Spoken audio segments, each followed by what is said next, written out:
Good morning dear students. तो हम पढ़ रहे थे general character of phylum Mollusca. General character of phylum Mollusca में हमने इसका हैबिट और हैबिटेट पढ़ा कि ये टेरेस्ट्रियल लैंड पर भी रहता है और वाटर में भी रहता है, फ्रेश वाटर और मेरीन दोनों में पाया जाता है। सेकंड हमने पढ़ा कि ये tissue system grade of body organisation होता है। इनका जो बॉडी ऑर्गेनाइजेशन होता है इनके एनिमल्स, वो टिश्यू लेवल टिश्यू सिस्टम का होता है। ठीक है, ये ट्रिब्लोब्लास्टिक होता है, सिलोमेट्स होता है, बायलेटरल सिमेट्रिकल होता है और अनसेगमेंटेड होता है एक्सेप्ट इन क्लास मोनोप्लेकोफोरा जो कि सेगमेंटेड होता है। ठीक है, बॉडी डिवाइडेड किया हुआ है 4 पार्ट्स में। Head, foot, visceral mass and mental. Head जो होता है इसका वेल डेवलप्ड होता है, जिसमें mouth, ice and tentacles present होता है। लेकिन जो आइस एंड टेंटिकल्स है वो 2 क्लासेस में एब्सेंट होता है, पेलिसिपोडा and स्कैफोपोडा।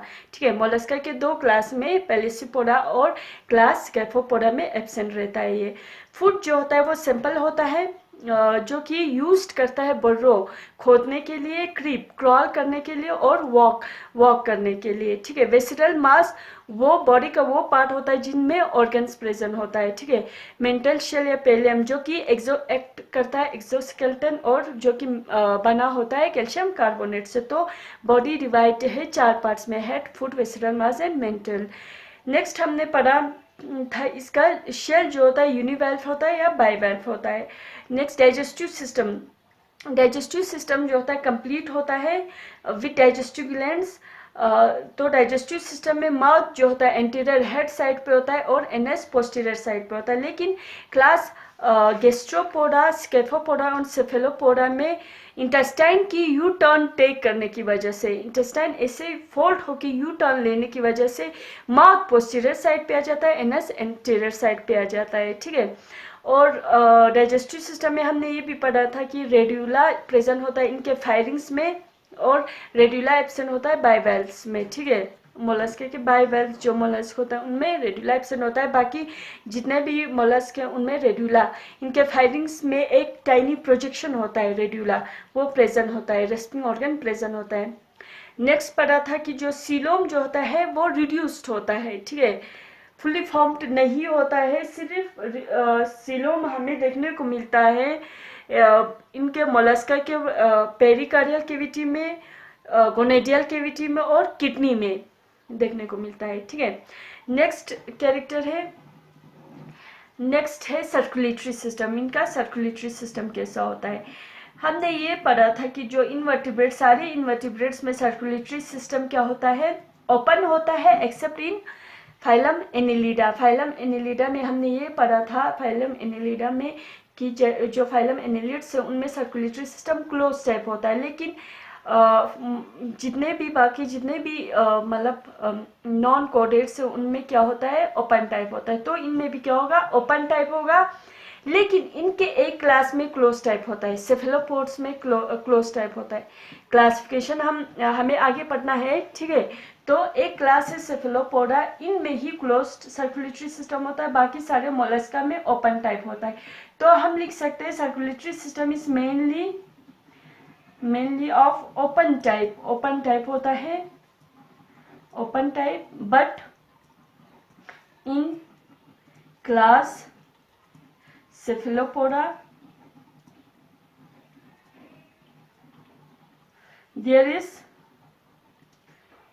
closed circulatory system, Annelida की तरह क्लोज सर्कुलेटरी सिस्टम होता है सिर्फ मोलस्का के सिर्फ क्लास सेफेलोपोड्स में, ये याद रखना, देखो सेफेलोपोडा में। ठीक है, नेक्स्ट है रेस्पिरेशन।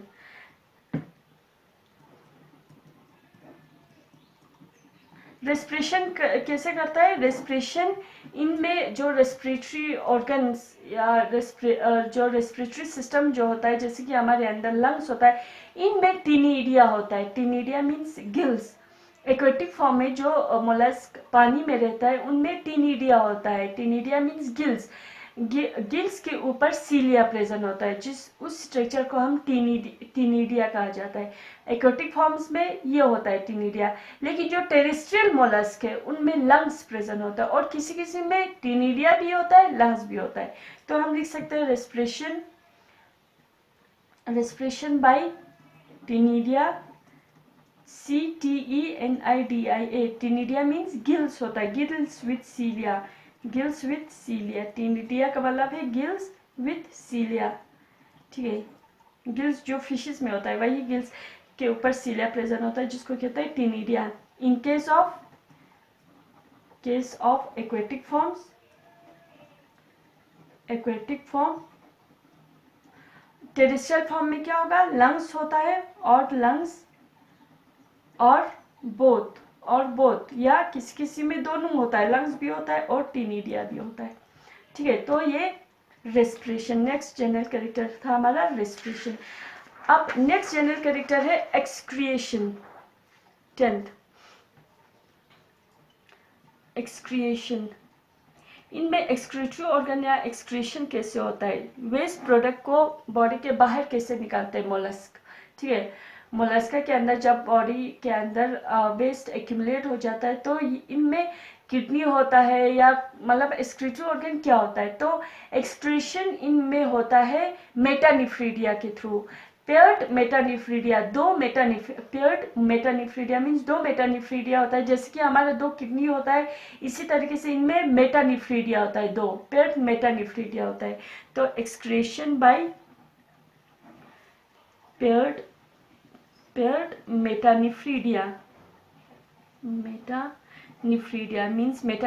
मीन्स किडनी होता है, ठीक है, किडनीज, ठीक है। नेक्स्ट है इनमें नर्वस सिस्टम में गेंगेलिया होता है, कनेक्टिव्स होता है, नर्व्स होता है, तो ठीक है। नर्वस सिस्टम हम लिख सकते हैं नर्वस सिस्टम ऑफ, हम एक स्पेसिफिक मतलब मोलस्का या स्पीशीज जैसे कि पाइला है या यूनियो है, मोलस्का के अंदर एक स्पेसिफिक इनके नर्वस सिस्टम नहीं पढ़ रहा है, बल्कि जनरल जो सारे मोलस्क में होता है वो जनरल पढ़ रहा है, ठीक है। तो नर्वस सिस्टम होता है पेयर्ड, गेंगेलिया होता है, कनेक्टिव्स होता है और नर्व्स होता है, नर्व्स ये सब तो सबको पता होगा, ठीक है, नर्व्स होता है। नेक्स्ट इनके सेंसरी ऑर्गन, सेंस ऑर्गन। इनके बॉडी के ऊपर कोई सेंस ऑर्गन होता है कि नहीं, हमने पहले ही बताया कि बॉडी के ऊपर, हेड के ऊपर आइस होता है, तो आइस हो गया सेंस ऑर्गन, ठीक है।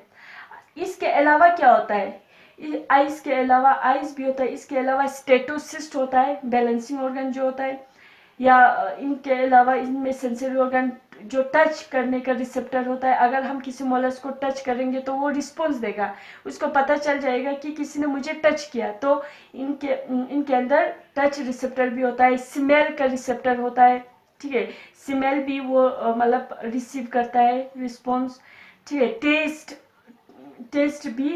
टेस्ट रिसेप्टर भी होता है। तो सेंस ऑर्गन में हम लिख सकते हैं sense organ include ice, statocyst जो बैलेंसिंग ऑर्गन होता है, आइस जो विजनरी ऑर्गन होता है, ठीक है, एंड रिसेप्टर्स फॉर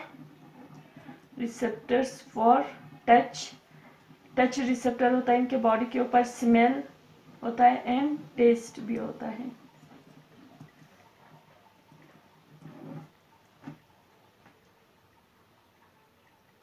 नेक्स्ट है सेंस ऑर्गन के बाद है नेक्स्ट इनका रिप्रोडक्शन क्या होता है, ये मोनोशियस होता है कि डाइशियस होता है।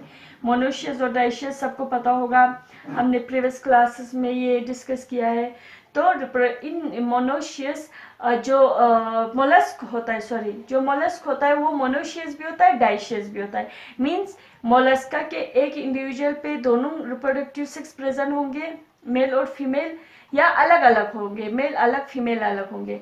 जो मेल अलग फीमेल अलग होता है तो उसको डाइशियस बोलते हैं। मोनोशियस मीन्स एक ही इंडिविजुअल पे मेल भी होता है फीमेल भी होता है, रिप्रोडक्टिव ऑर्गन दोनों होता है, तो उसको मोनोशियस कहा जाता है।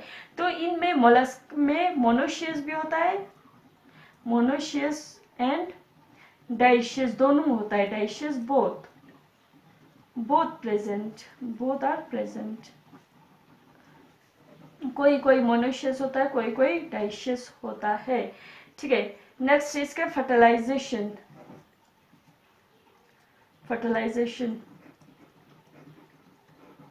फर्टिलाइजेशन जो होता है इंटरनल फर्टिलाइजेशन भी होता है और एक्सटर्नल फर्टिलाइजेशन भी होता है, ये भी हमने डिस्कस किया है ऑलरेडी।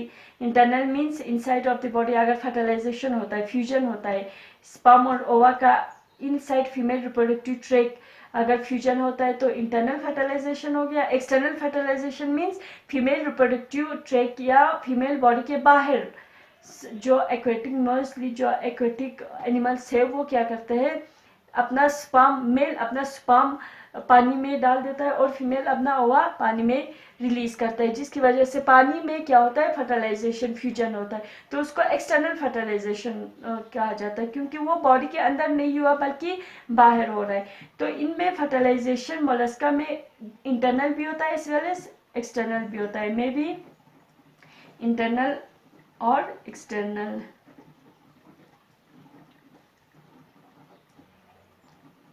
एक्सटर्नल नेक्स्ट है इसमें डेवलपमेंट 15। डेवलपमेंट जो होता है डायरेक्ट होता है कि इनडायरेक्ट होता है। Development direct development means without larva और indirect development means with larva. हमने ये सब पहले ही डिस्कस किया है, ठीक है। तो डेवलपमेंट भी डायरेक्ट भी होता है और इनडायरेक्ट डेवलपमेंट भी होता है। किसी किसी मोलस्क में डेवलपमेंट डायरेक्ट होगा, किसी में इनडायरेक्ट होगा। जो इनडायरेक्ट होगा, डायरेक्ट में तो मतलब लार्वा नहीं बनेगा। Direct development means without larva, larva नहीं बनता है, जो कि हमारा है। हमारा जो ह्यूमन बींग्स का डेवलपमेंट है वो डायरेक्ट है, मतलब ऑफस्प्रिंग प्रोड्यूस होता है, बच्चा प्रोड्यूस होता है, कोई लार्वा वार्वा नहीं होता है, ठीक है। ठीक है, ऑफस्प्रिंग जो ही प्रोड्यूस होता है तो वो ग्रो होके मतलब यंग मतलब